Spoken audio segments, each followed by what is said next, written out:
امیر مختار کی فوج قاتلان حسین کو چن چن کر جہنم واصل کر رہی تھی تو ان میں سے ایک نام خولی ابن یزید کا بھی تھا جو ابھی تک امیر مختار کے فوجیوں کے ہاتھ نہیں لگا تھا۔ یہ تمام لوگ حضرت امام حسین علیہ السلام کو شہید کر کے بہت زیادہ خوش تھے کہ یزید ہمارے اس کارنامے سے خوش ہو کر ہماری مراد میں بہت زیادہ اضافہ کر دے گا، لیکن ان بدبختوں کو اس بات کا علم ہی نہیں تھا کہ اللہ رب العزت کے شعروں میں سے ایک شعر امیر مختار ان سبھی بدبختوں کو جہنم واصل کرنے کے لیے بالکل تیار بیٹھا ہے۔ جب اس بات کا علم قاتلان حسین کو ہوا تو ہر کوئی اپنا علاقہ چھوڑ کر بھاگ رہا تھا۔ اس بات کا علم جب خولی ابن یزید کو ہوا جو میدان کربلا سے حضرت امام حسین علیہ السلام کا سر مبارک لے کر آیا تھا اور جناب کے سر مبارک کو تندور میں چھپا دیا تھا،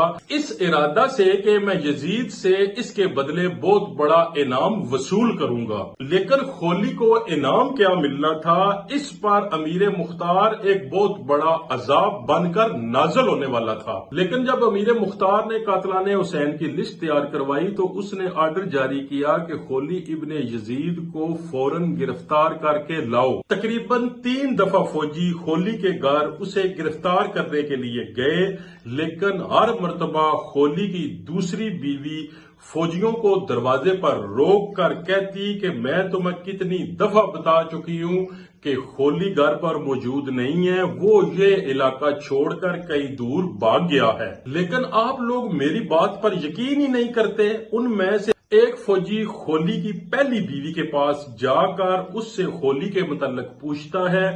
وہ خاتون بہت حیا والی اور اہل بیت سے محبت کرنے والی تھی۔ اسے واقعہ کربلا کے بعد اپنے خامند سے سخت نفرت تھی۔ وہ کہنے لگی جب آپ لوگ پہلی دفعہ آئے تھے اس وقت بھی خولی گھر پر موجود تھا اور اب بھی اس وقت خولی گھر پر موجود ہے۔ خولی کی پہلی بیوی زبان سے کہتی ہے کہ خولی گھر پر موجود نہیں ہے، لیکن اپنا ہاتھ کا اشارہ ٹوکرے کی طرف کرتی ہے جہاں خولی چھپا ہوا تھا۔ سپاہی ٹوکرے کے پاس جا کر خولی سے کہتے ہیں کہ باہر نکلو۔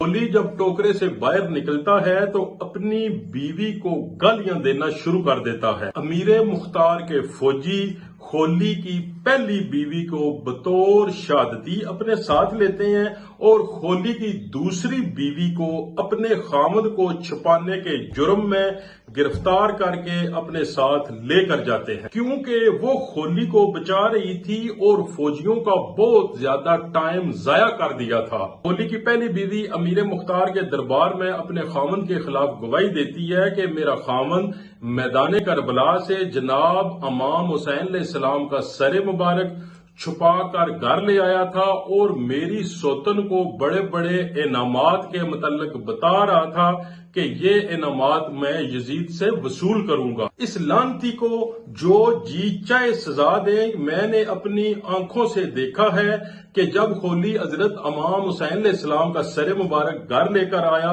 تو جو خون کے قطرے زمین پر گرے، اس نے مجھے ان قطروں کو صاف کرنے کے لیے کہا تو میں جب جناب امام حسین علیہ السلام کے خون مبارک کو صاف کرنے لگی تو وہ زمین سے صاف نہیں ہو رہے تھے۔ میری کافی تگ و دو کرنے کے بعد وہ خون کے قطرے زمین سے صاف نہیں ہوئے بلکہ وہاں سے نیچے زمین سے خون ابلنا شروع ہو گیا۔ خولی کی بیوی کا یہ بیان سن کر دربار میں موجود تمام لوگ زارو قطار رونے لگے۔ خولی کہنے لگا یہ امیر مختار کے انصاف کا دربار جس کے متعلق تم لوگ بہت زیادہ پرچار کرتے ہو اور ایک عورت کی شہادت پر یقین کر رہے ہو جو اسد کی وجہ سے میرے خلاف جھوٹی گواہی دے رہی ہے۔ خولی کہنے لگا اے امیر مختار اگر مجھے قتل کرنا چاہتے ہو تو قتل کر دو، اس طرح فضول اپنا اور میرا وقت ضائع مت کرو۔ امیر مختار خولی سے کہتا ہے کہ اگر تمہاری دوسری بیوی کی گواہی لی جائے تو کیا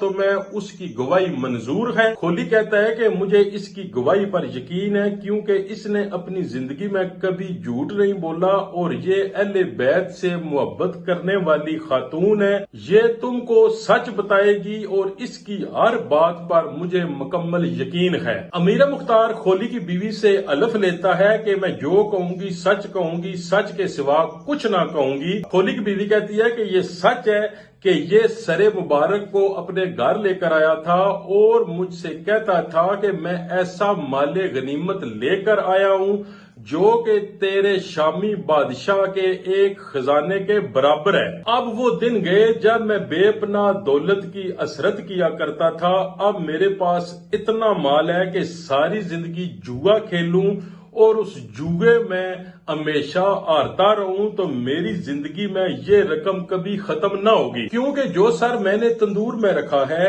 اس کے بدلے مجھے اتنے ہی وزن کا سونا ملے گا۔ بس اب اس سر کو ابن زیاد کے ذریعے یزید کو پہنچانے کی دیر ہے۔ مجھے یقین ہے کہ اس سر کے بدلے مجھے اتنی دولت ملے گی کہ اس سے میں کوفہ میں ایک عالی شان جوا خانہ کھولوں گا، ایسا جوا خانہ بنواؤں گا کہ شام کا جو سب سے بڑا جوا خانہ ہے اس کے سامنے بالکل چھوٹا نظر آئے گا۔ کھولی کہنے لگا، اے بدبختو، تم اتنے زیادہ جھوٹ کیوں بولتی ہو؟ تم کیا سمجھتی ہو کہ میرے خلاف باتیں کرو گی تو امیر مختار تمہیں دولت سے مالا مال کر دے گا؟ میں اس کو اچھی طرح جانتا ہوں کہ یہ تمہارے ساتھ کیا سلوک کرے گا۔ کھولی کی بیوی کہتی ہے کہ مجھے نہیں پتا کہ میں نے جو کہا ہے اس میں میرا فائدہ ہے یا میرا نقصان ہے، لیکن میرے علم میں جو سچ تھا وہ میں نے بتا دیا ہے۔ پھر امیر مختار عبد الرحمن سے پوچھتا ہے کہ عدالت کا کیا آرڈر ہے؟ عبد الرحمن کہتا ہے کہ میرے علم کے مطابق کھولی نے حضرت امام حسین علیہ السلام کے سر مبارک کی جو توہین کی ہے یہ ایسا گناہ ہے جس کی شرعی حد میں نہیں جانتا، مگر یہ کہ کھولی ابن زیاد کو خوش کرنے اور اہل بیت کو لوٹنے کے لیے کربلا گیا تھا اور شہدائے کربلا میں سے 2 لوگوں کو اس نے قتل بھی کیا ہے۔ قانون کے فیصلے کے مطابق اس کا قصاص ہے۔ حضرت امیر مختار حکم دیتا ہے کہ اس بدبخت لعنتی کے جرائم دربار میں بآواز بلند پڑھ کر سنائے جائیں اور اس لعنتی کا سر تن سے جدا کر